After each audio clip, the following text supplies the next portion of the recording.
¿Deberían responder? Yo creo que sí. Enseguida vamos a hablar con Silvina Martínez, pero antes vamos a hablar ya y a no hacerle perder más tiempo al ministro de Salud de la ciudad, Fernán Quirós. Ministro, bueno, señor director, me voy poniendo acá, así estoy cerca de mis compañeros. Hágame entender qué fue lo que pasó el fin de semana. Bueno, lo que pasó es que el Gobierno Nacional dispuso prolongar la cuarentena, cambiando el estadio de prolongación de la cuarentena a un estadio que ellos describen como regional, y hizo unas recomendaciones generales para el país y liberó a las áreas a las ciudades de más de 500.000 personas a tomar las decisiones de aceptar las recomendaciones del Gobierno Nacional o adaptar esas recomendaciones a la realidad epidemiológica de cada uno. Eso fue lo que pasó.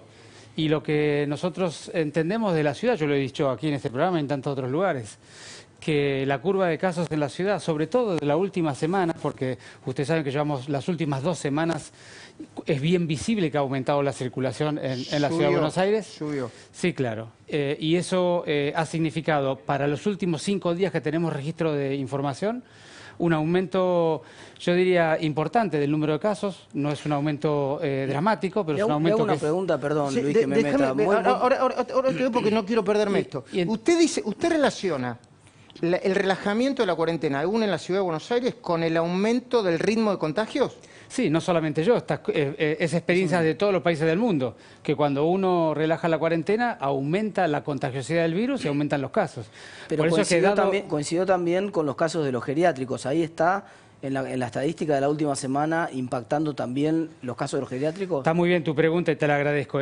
Hay 2 tipos de análisis en los casos cotidianos. Los análisis que es el ascenso de la curva de circulación comunitaria, y lo que nosotros llamamos son los clústeres, los brotes en racimo en algún lugar que no tiene nada que ver con la circulación comunitaria, porque si hay un geriátrico con 30 personas que se infectan todas juntas, no es una tendencia a la curva. A ver, ministro, clústeres son, de nuevo porque uno tiene duda, uno lo mira. Clústeres pueden ser los geriátricos, claro, el transporte público, los aeropuertos, las zonas donde es más fácil contagiarse. Perdón. Sí. Hablando de los establecimientos penitenciarios. Claro, para aclararle un poco a la gente, la ciudadanía se contagia por diferentes o múltiples contactos de pérdidas de distanciamiento. Ahora, en algunos lugares el contagio es, si hay 1 o 30 personas, se contagian todas juntas porque el lugar da para eso. Ejemplo, la penitenciaría es uno, el ejemplo de los geriátricos son otros. Entonces, esos datos hay que analizarlos relativamente de una manera individual o particular. Luego, uno retira esos números de la curva de la ciudad. De todas maneras, la ciudad está demostrando una progresión de una curva. De manera que a nosotros, digamos, y lo venimos... ¿Y qué muestra esa curva? Que va aumentando de manera contenida, no muy acelerada, pero los casos van aumentando sistemáticamente. Entonces, no nos parece prudente. Datos similares que hay en el conurbano bonaerense, que yo no conozco en detalle, pero que son similares. De manera que no nos pareció prudente, y tampoco a las... ¿No le pareció prudente que... Yo no lo quiero hacer pelear con el presidente, pero no le pareció prudente... A ver, yo quiero ser claro, no con usted porque no tengo ningún problema con usted, quiero ser claro con lo que pasó. El presidente dijo, todos podrían... en todo el país se puede hacer la vuelta al perro para hacerlo. Se puede dar la vuelta al perro por 500 metros. Muchos lo entendieron así. De hecho, ayer en la ciudad de Buenos Aires, usted ha visto gente, yo he visto gente que salía con los niños. Pero el presidente me parece que lo que dijo es, acá hay un techo que es, yo creo que se puede llegar hasta este techo. Y luego, las ciudades de más de 500.000 habitantes son un problema conglomerado urbano diferente al resto y tienen toda la autonomía para decidir. Ese fue lo que está escrito y lo que expresó el presidente. Es evidente que hay gente que no lo comprendió bien porque nosotros todos vimos que la gente salió en el día de ayer. Pero a mí me parece que no hay ninguna inconsistencia entre lo que el presidente dijo y lo que la ciudad hicimos. De hecho, yo he tomado esta decisión compartiéndolo con otros, otros ministros de salud, con el ministro de Salud de la Nación, y por supuesto, dentro del diálogo del gobierno, Horacio Rodríguez Larreta ha tomado la decisión de seguir un poco algunas recomendaciones epidemiológicas relacionado a que en el diálogo entre los profesionales del Ministerio de Salud nos hemos puesto de acuerdo que esta era lo más razonable. Bueno, yo tengo muchas preguntas para hacerle sobre la ciudad que pueden ser proyectadas a nivel nacional. Primera pregunta. ¿Cómo está viviendo, qué está pasando con los porteños a nivel de contagio, a nivel de responsabilidad en lo que se hace? Hay que mirar a la señora de la reposera con un ojo y a, no sé, y a lo que hacen otros con otro ojo. ¿Cuál es su mirada? Porque, perdón, no quiero, la verdad que estoy haciendo lo que no se debe hacer, ir a la pregunta directa. Lo dice Federico Andajasi. ¿Ha provocado esto una cosa de, bueno, salimos? No, no salimos nada. Va a tener un impacto psicológico. A mí me parece que la gente viene con un impacto psicológico hace varias semanas. Y la gente lleva mucho tiempo en sus domicilios y va perdiendo de alguna manera la capacidad de tolerar y manejar las angustias, el escenario de la esfera de la salud mental. De manera que es entendible que la gente esté cada día que pasa más angustiada y tratando de saber cuál es el día que se termina esto. Ahora, los que gobernamos tenemos que hablar con toda claridad y franqueza a la ciudadanía. Y lo que nosotros le decimos es que lo que estamos observando es una curva que progresa lentamente, por suerte, progresa lentamente, pero con una progresión bien clara, que se ve. Con lo cual no es momento, para aflojar. Les pedimos un mayor esfuerzo, les pedimos que entendemos la situación, pero lo que les pedimos es que comprendan que nuestra responsabilidad es preparar a la ciudad y a la ciudadanía para pasar los tiempos que van a venir, que van a ser más duros que los actuales. Y tenemos que estar todos preparados. Otra cosa. Yo sé que es engorroso esto, ¿no? Pero empecemos desde el principio. ¿Quiénes pueden salir y quiénes no pueden salir? En las últimas días y horas, ¿se agregaron excepciones a quienes puedan salir como empleados de banco u otras cuestiones? Porque entonces no se explica por qué hay tanta gente en la Ciudad de Buenos Aires circulando. Yo lo he visto. A ver, no sé cuánto, pero estaban hablando de un 50% aumento de la circulación desde la semana pasada a ahora. Hubo un aumento de circulación en las últimas 2 semanas, un aumento entre semana y semana cada una de las semanas, con un pequeño salto entre cada una de ellas. ¿Me repite las cifras? Sí, más o menos hubo, depende si uno toma automóviles, colectivos, trenes, pero globalmente hubo un aumento de un 10% cada semana en las últimas 2 a 3 semanas. Eso es lo que ha pasado. ¿Y usted por qué? Digo, bueno, hay si es tan estricto, ¿por qué lo dejan? No, porque tienen los permisos correspondientes. Ahí hay 2 cuestiones. Primero, hace algo así como 10 días o una semana, ya pierdo el límite de los días, se han agregado algunas otras, por ejemplo, los bancos, como usted estaba diciendo. Esta última semana no se ha cambiado absolutamente nada. Entonces, primero se han ampliado pequeñas actividades, pero que siempre suman un poco. Y después, la gente que tiene permiso para transitar ha intensificado el tránsito, eso es evidente. Porque las mismas personas con permiso, hay más gente circulando. Sí, yo quiero insistir en este punto. Yo entiendo, digamos, que haya un plan conjunto, pero también es cierto que no pertenecen al mismo espacio político el gobierno y la Ciudad de Buenos Aires. Y uno percibe que la gente necesita un grado de representación de esta oposición en relación con el gobierno nacional. El presidente dijo con todas las letras: no podemos mantener a la gente en un encierro eterno porque no resisten. Lo dijo hoy. Entonces, sí hay una contradicción y flagrante. Hay una contradicción en el mensaje, claro, en todo caso. En el mensaje, pero además... No político, porque la política la resuelve, pero sanitario. Pero él está diciendo que no se puede mantener a la gente cerrada, pero está obligando a los gobernadores y a la Ciudad de Buenos Aires a decirle: yo soy el cónyuge malo. El papá bueno dice que pueden salir, pero yo tengo que decirle que no. De verdad que esto es lo que todo el tiempo le decimos como psicólogos a los pacientes. A ver, el mensaje tiene que ser unánime de las 2 partes, ¿no? El padre y la madre tienen que decir lo mismo, digamos, totalmente. cuando hay lío. Primero, me parece que las palabras del presidente tienen una palabra ahí que es bastante categórica y es de manera definitiva, o no me acuerdo, vos leíste la frase recién al final, de manera permanente. Y obvio que permanente no vamos a poder sostener absolutamente nada de todo lo que estamos discutiendo. Lo que nosotros decimos siempre es decidimos semana a semana de acuerdo a cómo evoluciona la realidad. Nosotros miramos la realidad de los últimos 7 días y decimos la verdad que no es oportuno en este momento relajar estas medidas. Hablando de permanente, ¿cómo ve el futuro? ¿Cómo es que...? Porque todo el mundo está hablando... Bueno, creo que fue nuestro país que dijo que no va a haber vuelos comerciales hasta septiembre. Sí, sí. ¿Dónde está...? Usted hace proyecciones todo el tiempo. El otro día nos hizo la proyección del... ¿Cómo se llama esa fórmula del contagio? El RC. Sí. Bueno, ¿cuándo se ve la luz al final del camino, ministro? Nosotros, como ya lo dije varias veces, tenemos unas estimaciones que en los últimos días de mayo vamos a tener el momento más difícil de esta pandemia en la Ciudad de Buenos Aires. ¿Cuándo dijo? Los últimos días de mayo. Últimos días de mayo. Sí, y que a veces se contrapone con lo que informa Nación, pero tengan mucho cuidado que la Nación informa las estimaciones de toda la Argentina, nosotros informamos la de la Ciudad de Buenos Aires. Son perfectamente compatibles las 2 cosas. Entonces nosotros vamos comunicando más o menos cuando vemos de acuerdo a lo que vemos, eso que vos decías, la contagiosidad del virus. contagiosidad que varía semana a semana según la circulación de gente que haya. Al día de hoy lo que estamos viendo, que en los últimos días de mayo vamos a tener el momento más difícil y luego irá cediendo la curva paulatinamente como ha ocurrido en todos los países que pasaron el pico más difícil. Lo que esperamos nosotros, y estamos trabajando para ello, es que nuestro pico y nuestra curva no sea tan dolorosa ni tan dura como la que hemos visto en otros países europeos. ¿Hay más contagios en la ciudad de Buenos Aires que en la provincia de Buenos Aires o con el resto del país? No, el presidente mostró una curva el otro día donde se veía con claridad que la provincia de Buenos Aires había aumentado más que la ciudad en las últimas 4 semanas, creo yo. Sí. Sí. Hugo. Sí, quería preguntarle, los geriátricos, hoy se acaba de intervenir otro, ¿cómo lo están controlando? Más de 500, hay otra cantidad que son truchos, muy serio. sabemos que son centros muy peligrosos para... Eso es muy importante. Sí. La experiencia mundial es que las casas de las personas de la tercera edad y los geriátricos son uno de los problemas más difíciles de resolver. Tanto como es el equipo de salud que dialogamos la vez pasada. Sobre esa actividad, en la ciudad de Buenos Aires es la ciudad de la Argentina que más densidad tiene de ese tipo de instalaciones. Por lo cual nosotros lo primero que hicimos es los 483 geriátricos que existen en la ciudad, los hemos visitado a los 483 en los últimos 5 días. Perdón, ¿que dependen de la ciudad o No, que están en la ciudad. Que están en la ciudad. Los hemos visitado a la totalidad en los últimos 5 días. Incluso uno hoy... Sí, en Devoto. En uno Devoto, pero que era no clandestino. habilitado. Sí.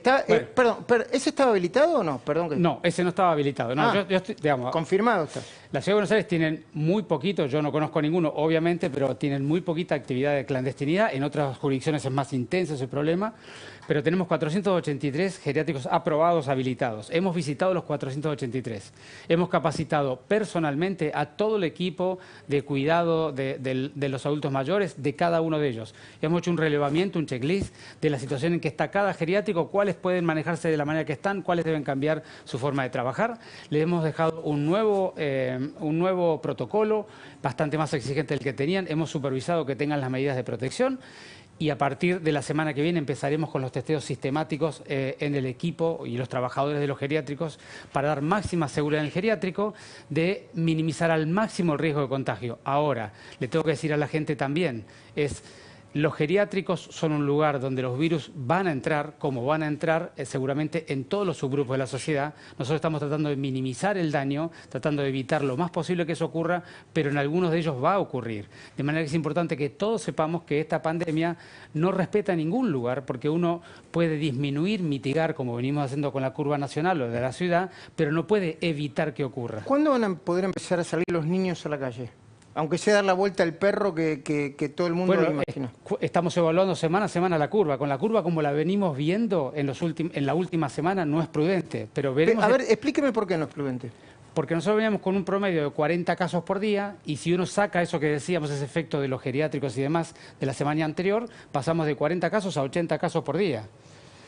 ¿Por qué? Porque los niños salen con sus padres, pero si mantienen la distancia... A ver, yo le pregunto porque no sé, ¿qué pasó en España? Porque había como dos miradas. Una que fue un desastre la salida a los parques y las playas. Y otro que dicen, bueno, fue con algunas complicaciones, pero salieron. Pero Luis, no se puede comparar. Es muy importante no confundir a la gente. ¿Por qué? Cómo comparar las medidas de cada país en el mundo. Porque no es lo mismo comparar las medidas de un país que ya pasó por el pico y está descendiendo la epidemia o la pandemia, con un país que está acercándose a la base de la montaña. Entonces no tiene nada que ver, es absolutamente incomparable. El tema es que a nosotros en la Argentina comparamos nuestras medidas con los europeos porque la Argentina tomó la anticipación, por suerte tomó la anticipación de tomar una medida muy importante, inicial, que tuvo un efecto muy importante, y entonces casi al mismo tiempo que los europeos la tomaban, pero los europeos lo tomaron en plena catástrofe. Entonces no es comparable lo que ellos hicieron con lo que nosotros hicimos en el tiempo, sí es comparable en el efecto, en el momento. Entonces yo lo que digo es, mientras veamos que la curva está ascendiendo y más se está ascendiendo, como comenté los datos de la Ciudad de Buenos Aires, no parece prudente agregarle más nafta al fuego. Esa es la realidad. Sí, cómo no. Sí, ¿quién decide en la mesa, quién toma la decisión en la ciudad sobre si se pueden salir o no pueden salir los chicos? ¿La toma usted? ¿La toma el jefe de gobierno? ¿Consultan ustedes dos? ¿Hay alguien más sentado en esa mesa? No, decididamente la toma el jefe de gobierno. La mesa tiene un conjunto de ministros y de asesores del jefe de gobierno, donde Salud tiene una plaza y nosotros analizamos entre todas las perspectivas. Esta pandemia no es una problemática sanitaria, ustedes lo saben perfectamente bien o más que yo. Esta pandemia es una problemática de todas las dimensiones del ser humano. Porque le digo, porque le hago la pregunta. Parecería que hay un cierto desnivel, desproporción entre el peso que tienen los sanitaristas en la decisión del jefe de gobierno y el que tiene, por ejemplo, el secretario de Hacienda. Digamos, cuando uno mira la cantidad de camas que tienen ocupadas, hoy el propio Ginés dijo, nos sobran 5.000 camas de terapia intensiva. Entonces, ¿para qué es tan dura la retracción y el derrumbe de la economía? Los datos de la ciudad que me llegan de la recaudación de la actividad económica en la ciudad son tremendos. Ahora vamos a hablar de eso. Y sin embargo, no parece haber un impacto de la pandemia que justifique semejante apretón. Yo te diría, primero, a todos nos preocupa y a mí como médico me preocupa tanto como lo que estás comentando, la actividad económica. Primero, por la sanidad económica de la ciudadanía y luego porque la salud y la economía son no se pueden separar. De manera que si la economía anda mal, la salud también va a andar mal.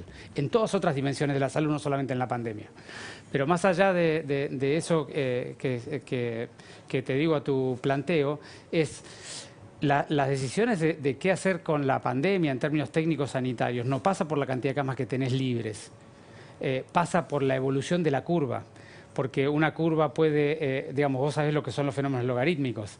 Entonces, el ascenso de los casos logarítmicos... Está bien, pero la curva está lejos de ser exponencial, lejos. Empezó siendo exponencial y hoy no es exponencial. Entonces, dado que no es exponencial la curva, y dado que el argumento para entrar en la cuarentena fue nos desborda el sistema de salud, y dado que hoy no desborda el sistema de salud, de hecho hay capacidad ociosa en el sistema de salud, entre muchas comillas digo esto, por todas las condiciones, da la sensación que falta equilibrio.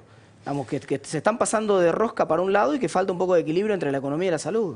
Yo te diría, el gobierno de la ciudad ha trabajado un montón de planes de análisis de cada uno de los subsectores, cómo impacta y qué cosas se pueden ir relajando paulatinamente en la economía, y tiene todo un set de estudios que yo no soy experto en eso, no lo puedo comentar.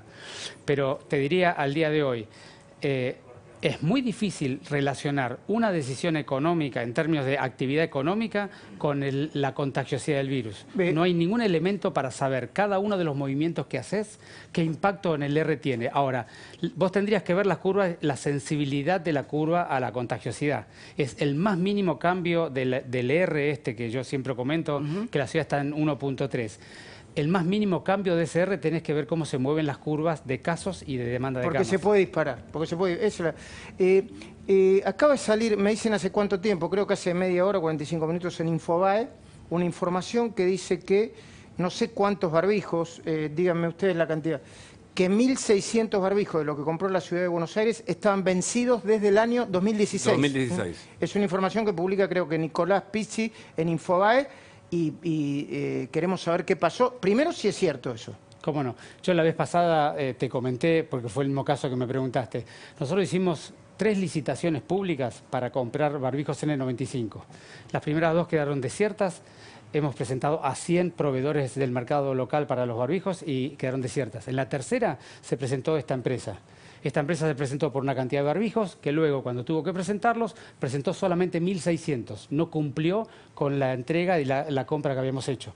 Con lo cual se suspendió automáticamente el trámite, esa compra fue dada de baja y luego el jefe de gobierno, dado la discusión pública que se dio, tomó la decisión de ampliar y fortalecer el trabajo de transparencia del gobierno, pasó todo el área de compras de COVID al área de Hacienda para ponerlo en un lugar diferente y le aceptó la renuncia al funcionario responsable.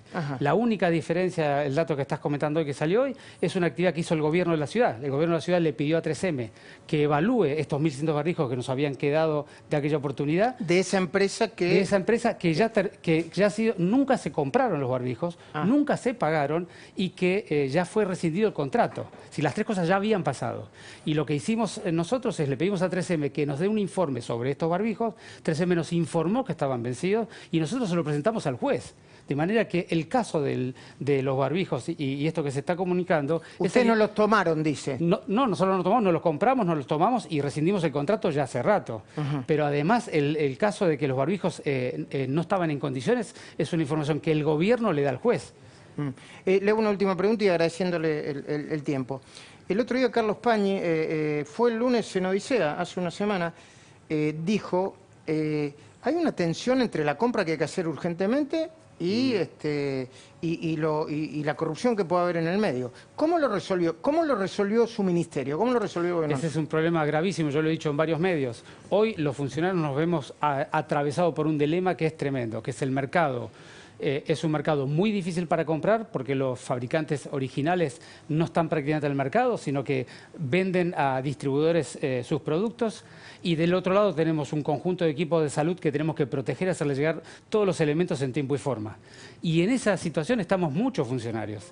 Lo que nosotros hemos hecho un portal, y eso lo ha comunicado el jefe de gobierno, un portal donde ponemos todas las compras que vamos a hacer y todas las compras que hacemos al valor que lo estamos haciendo. Y todo obviamente lo hacemos de manera transparente a través de licitaciones públicas. Bueno, más allá de que van a tener que explicar después ante la justicia, las empresas y el gobierno también, qué pasó con las últimas compras. Sí. Es que le vuelvo a repetir que no lo compramos. Pero bueno, sí, vamos a explicar todo lo que haga falta explicar, obviamente. Bueno. Ministro, gracias por haber venido. Por favor, gracias por la invitación. Muy bien.